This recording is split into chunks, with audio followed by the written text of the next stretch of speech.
Hi class, continuation lang ito ng discussion natin ng eccentrically loaded footings. Okay? So additional problem lang, solve natin ito class. Given the following data for the footing shown, so ito yun class, binigay na sa atin, no? So the footing thickness is equal to 0.6 meter, unit weight of concrete is 23.5. Actually passwords ito no? Lumabas ito nung November, if I'm not mistaken. So ito ay lumabas nung November 2018 yata. 2019. So, di ko na ma-recall class. No? And marami pang beses na lumabas na ito. No? I mean, not the exact problem. But, kumbaga class, favorite. Isa ito kasi sa favorite ng ating examiner. Okay? So, the column load is P. Column load P is 800 kilonewton. Moment about the major principal axis 640 kilonewton meter. Moment about the minor principal axis is 0 kilonewton. So wala tayong moment about the minor principal axis. Neglecting the weight of the footing, compute the maximum soil pressure in the isolated footing. Okay? So neglecting the weight of the footing, compute the maximum soil pressure in the isolated. So na-neglect natin yung weight ng footing. So, compute daw natin yung maximum soil pressure. So, ibig sabihin, hindi tayo kukuha ng gross, no? Okay? Kasi diba sa gross, kasama yung soil charge, no? So, basically, maximum soil pressure lang yung kinukuha natin dito. Yung maximum net soil pressure lang yung kinukuha natin dito. Okay? Okay. So, sige class. Okay.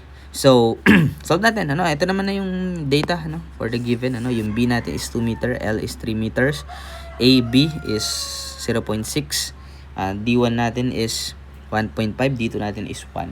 Okay? So, ito class, binigay naman na sa atin. Kaso, ano ba si major and minor principal axis? Actually class, hindi binigay sa problem o wala sa figure kung sino si major axis at saka si minor axis. Okay? So, mahalaga na alam natin yung major axis natin. So, yung major axis natin ito, no? Mapansin mo, this is along the longest side. And yung ating minor axis is along sa shortest side natin. So, parang ganun siya, class, no? So, again, pag ang major axis, it is along o parallel sa ating longest side. However, kapag minor axis naman, along naman siya sa shortest side. In our case, short si B, and then long side naman si L. So, mapansin mo, sir, bakit iba? Baligtad naman. So, sinolve natin previously, this is B and this is L. Walang problema doon, class. Walang problema doon, no?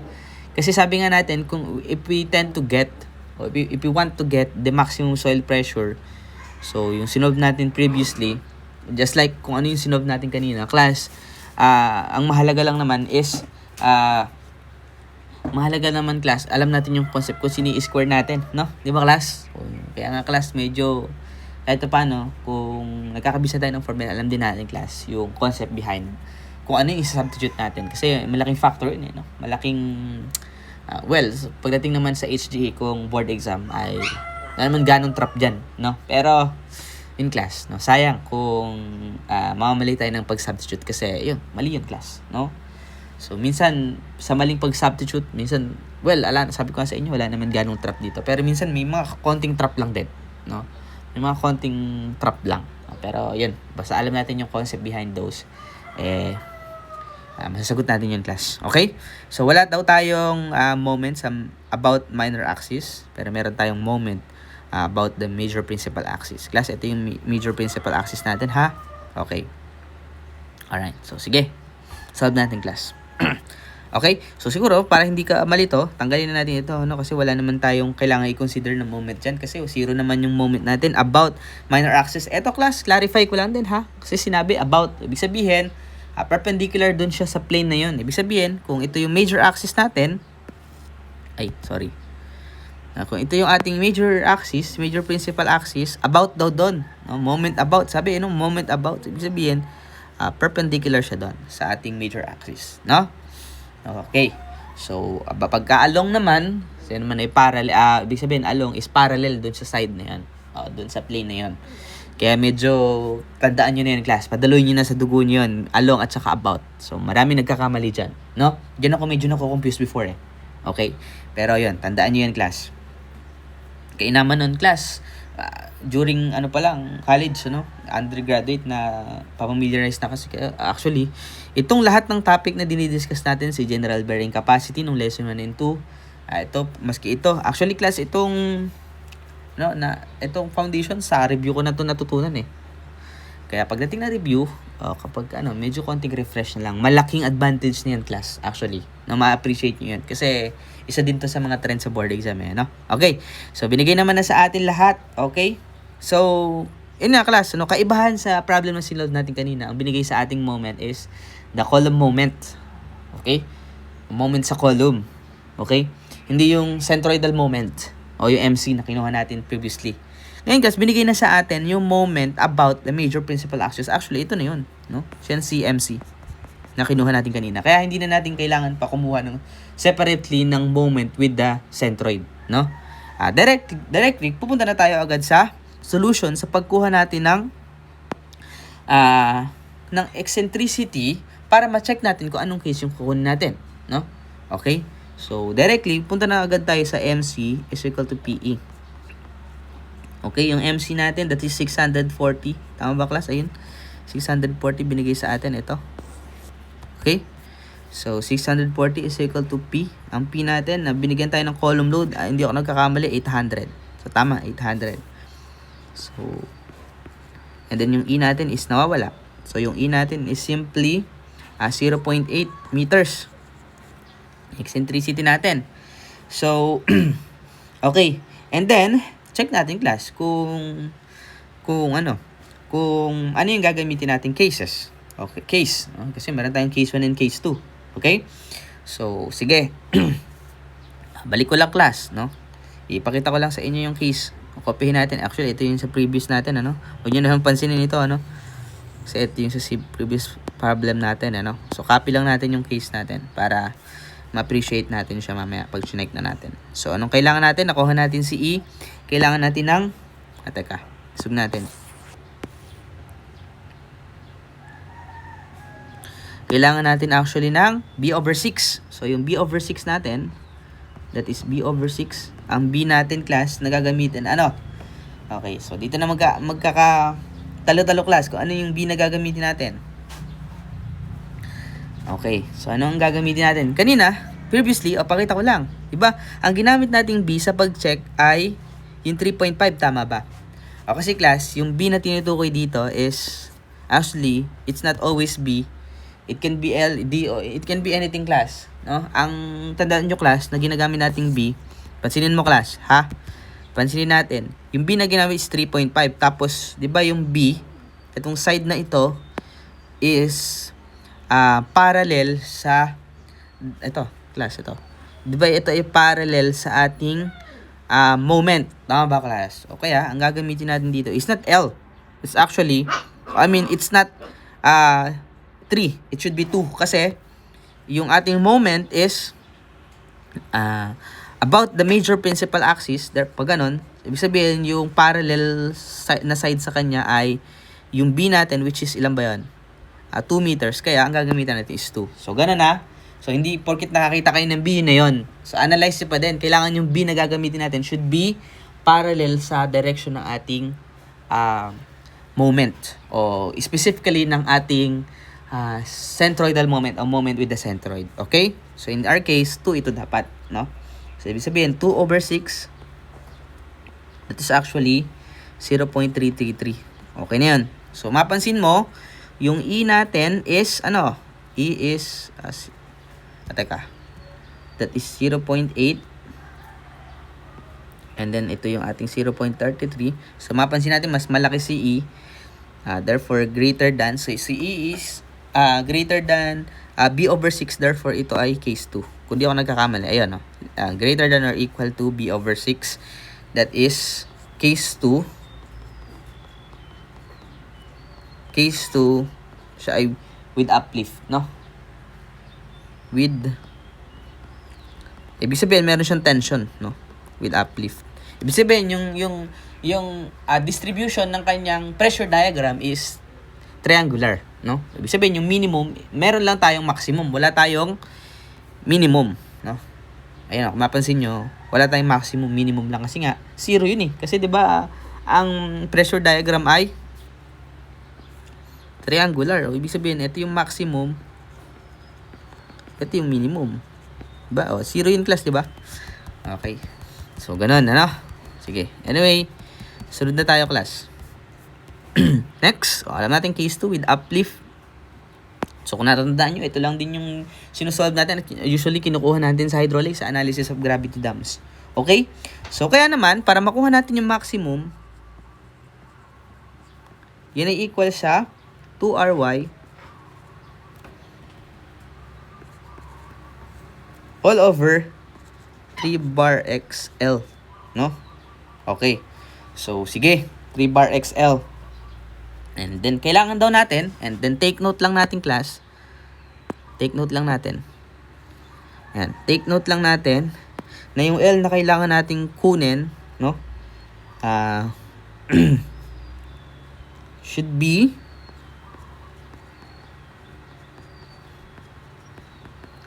the side perpendicular to the moment.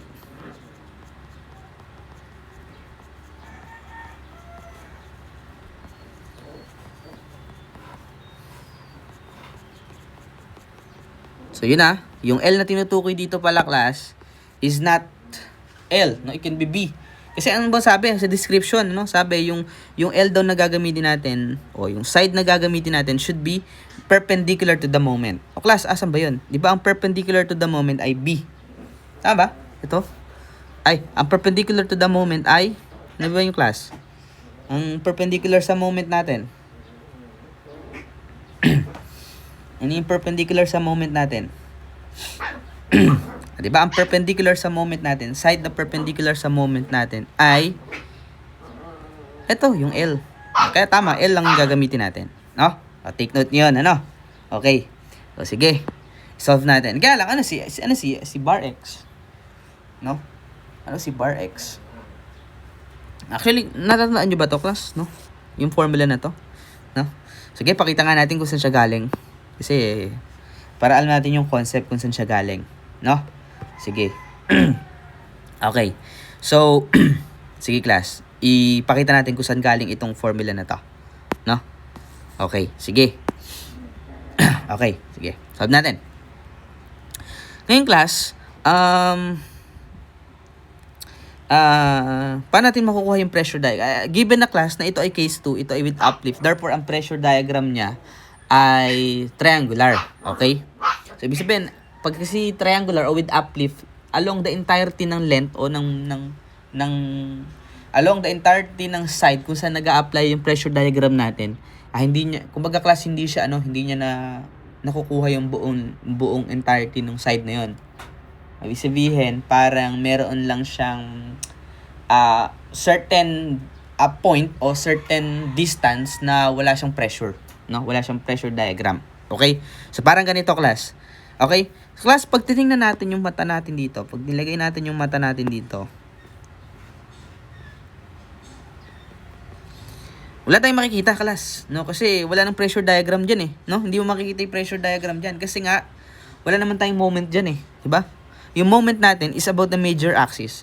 So, in order for us na makita natin yung pressure diagram, kailangan makita natin, andito. Kailangan dito natin siya tingnan. Ibig sabihin, parang kung meron tayong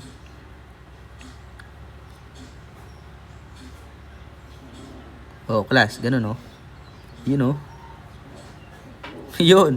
So, kung titingnan natin, kung dito natin titingnan, kung dito natin siya titingnan, makikita natin yung B, di ba? Makikita natin yung B. Okay? So, dahil andyan, class, yung ating, okay, andito, sa kabila. Okay? So, wala namang problema dyan, class, no? Makikita natin, class, yung B, no? Diba dito, makikita natin yung L. Ang makikita natin dito ngayon, yung B. Okay? So, parang ganito siya, class. Kung titignan natin at kung meron tayong simpleng papakita ko na lang, class, na actually na-pre-solve ko na ito eh. Ito.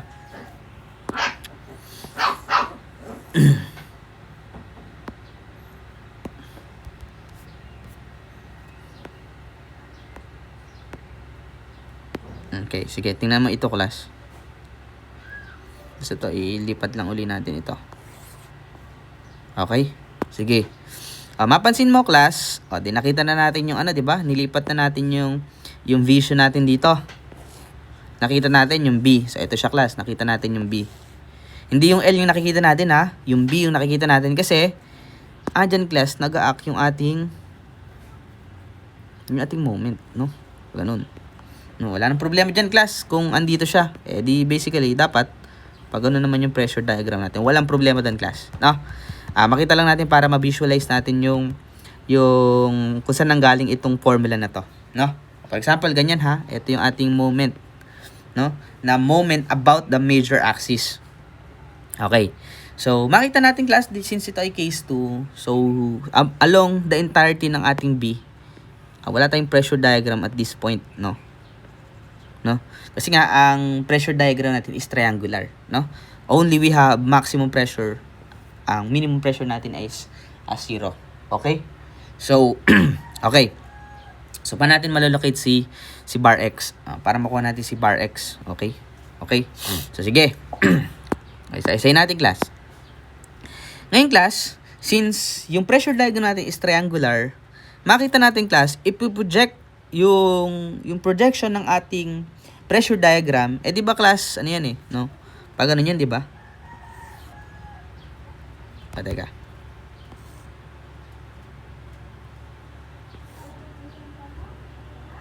Yung pag ganun yan, class.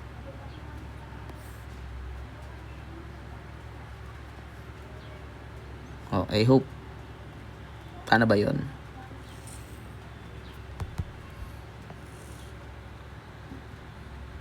Ayan. So, burahin na lang natin siguro itong X. Ay, nabura lahat.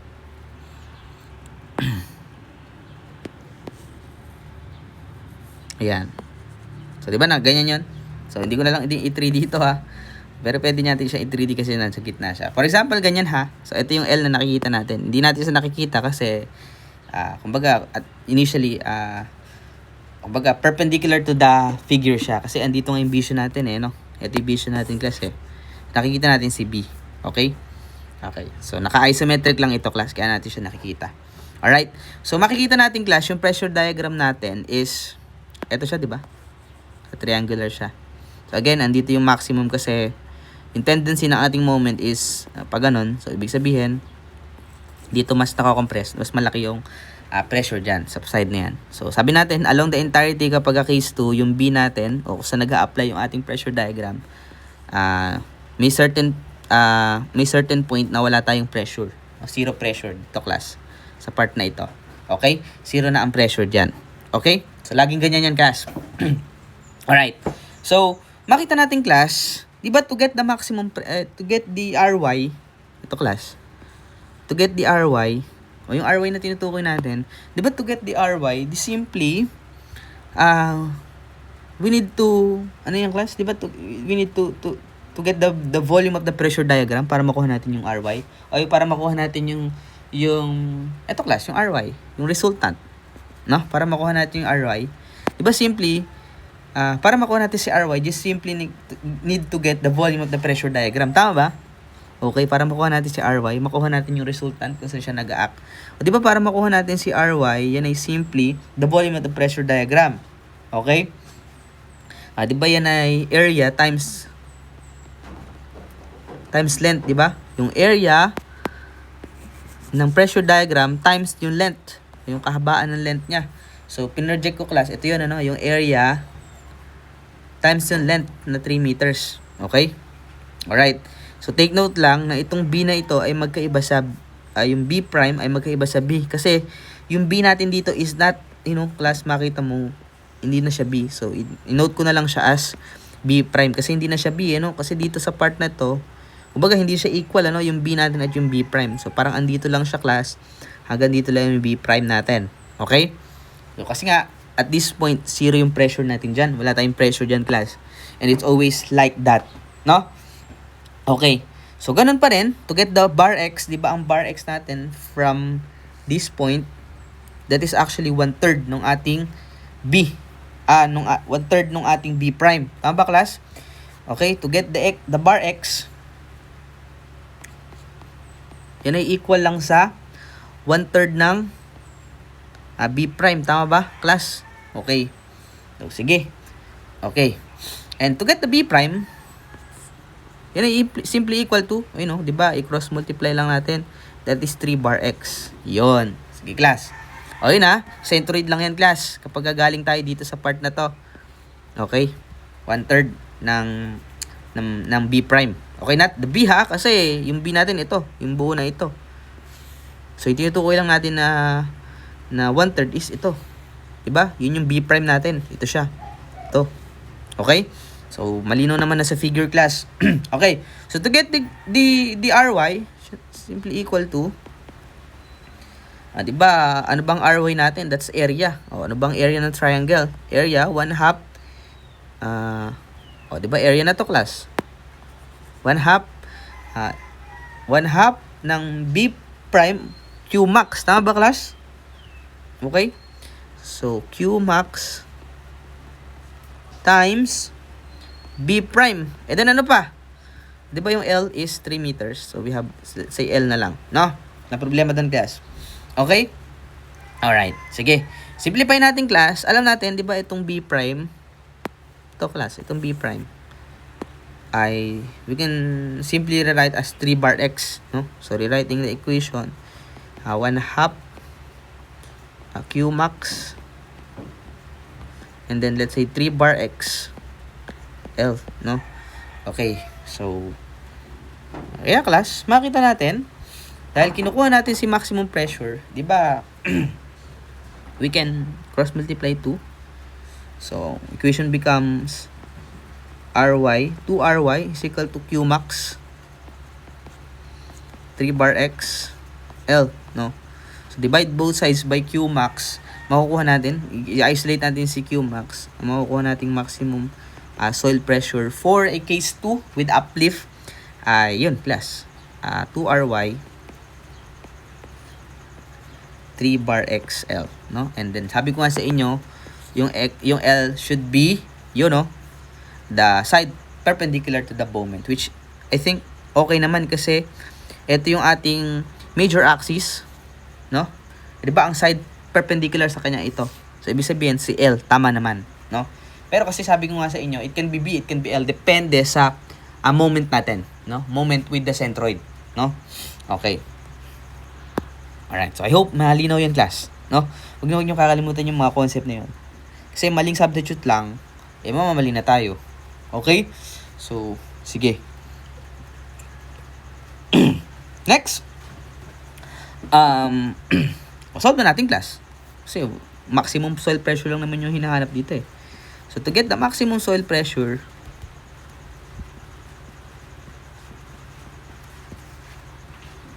yan ay simply equal to 2RY. Class, actually, yung 2RY na tinutukoy dito, that is actually the column load. That is actually 1,300. All over, yun, 3 bar XL. Sa L, tayong problema. Paano natin kukunin si bar X? Actually, class, para makuha natin si bar X, meron tayong general formula dyan, no? Pagdating natin ng hydraulics, no?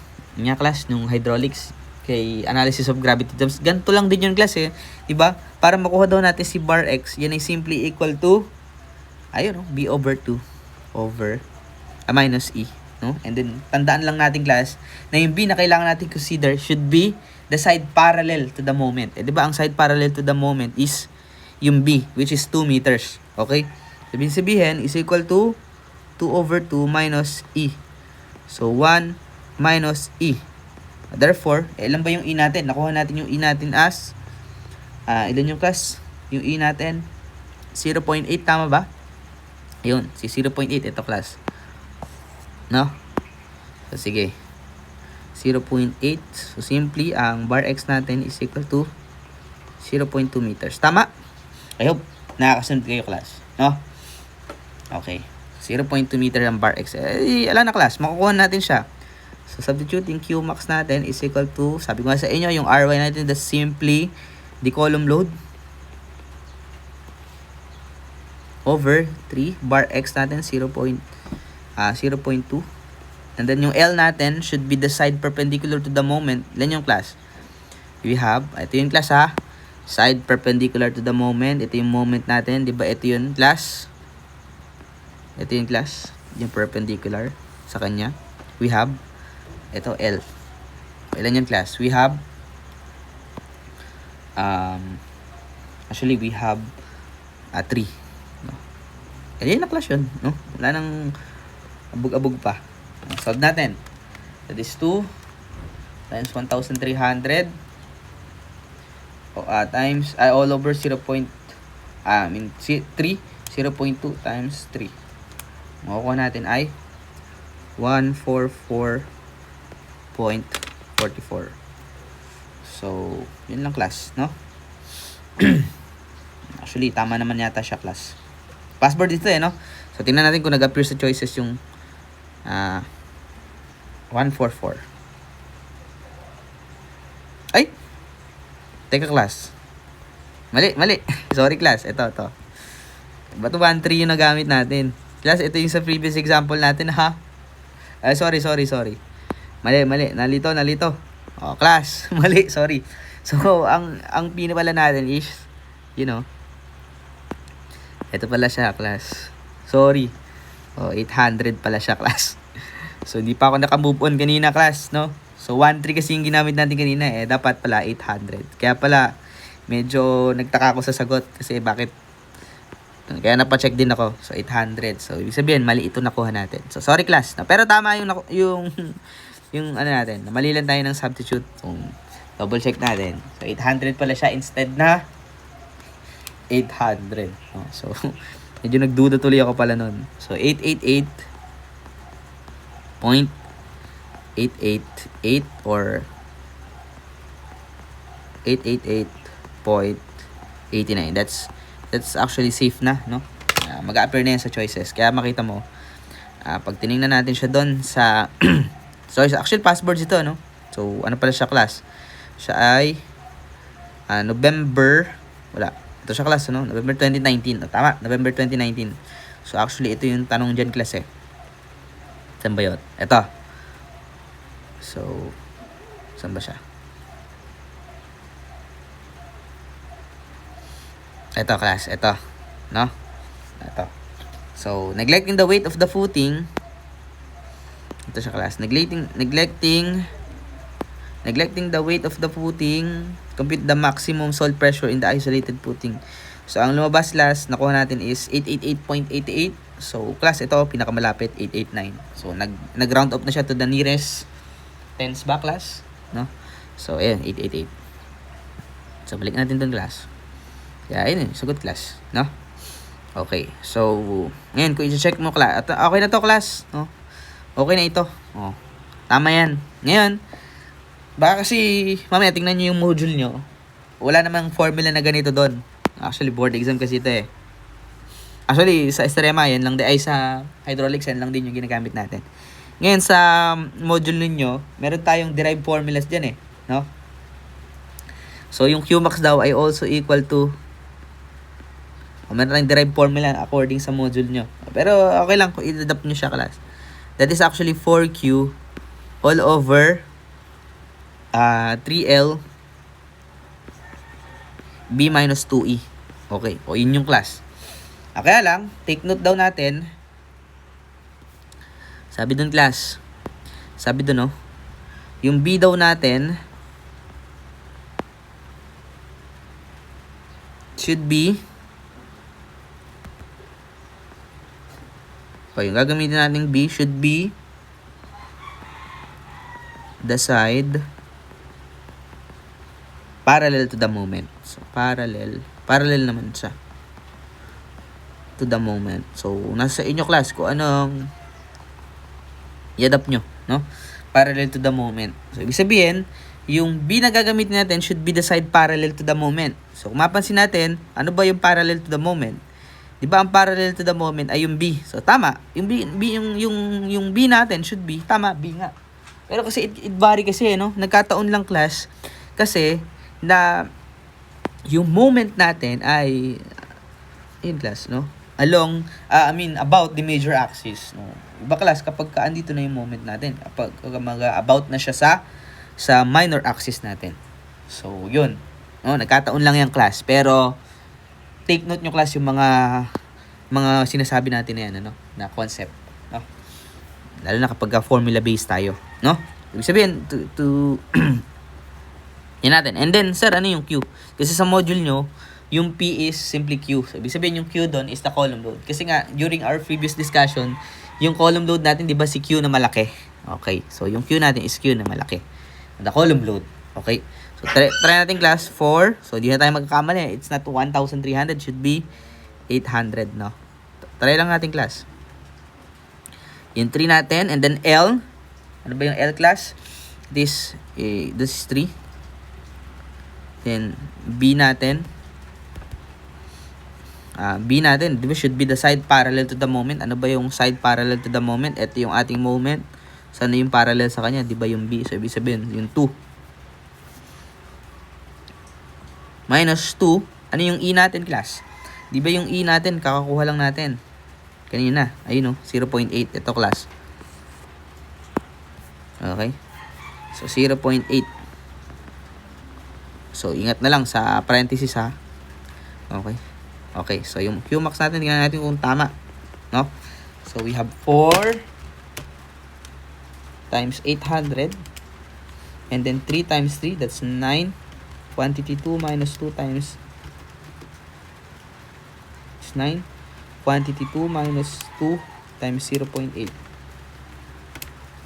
So yun, ano? Ang lalabas pa din ay 888.888 or 888.89 kilopascal. So, walang nabago class. No? Nasa inyo class. Kasi baka mamaya mag-browse kayo ng module nyo, nakita nyo itong formula na to. No? Kasi ito yung ginamit sa ano nyo eh. Ito yung ginamit sa module natin para makuha yung maximum pressure kapag ka case 2. Kapag ka with uplift. No? Pero makita mo, kahit ano, same lang makukuha. No? Kaya lang dito kasi kumukuha tayo separate din ng bar X. Dito, wala tayong kunin. Ang kailangan, ang crucial lang dito class is yung pag-determine ng B at L. At yung B at L, depende yan class kung anong case, no? Kaya class, yung mga sinabi ko sa inyo, the parallel, perpendicular, medyo tandaan nyo class, no? Okay? So, magandang baon na ito class. Paglabas natin ng school, pag nag-review na tayo, mamamilyar na tayo agad sa mga ganito. Kasi isa ito sa mga favorite topics, no? Ma-appreciate nyo ito class kapag ka nagre-review at nagsasagot na kayo ng password. Kagaya ng pinakita ko sa inyo kanina. Yun lang class, sana may natutunan kayo. And thank you.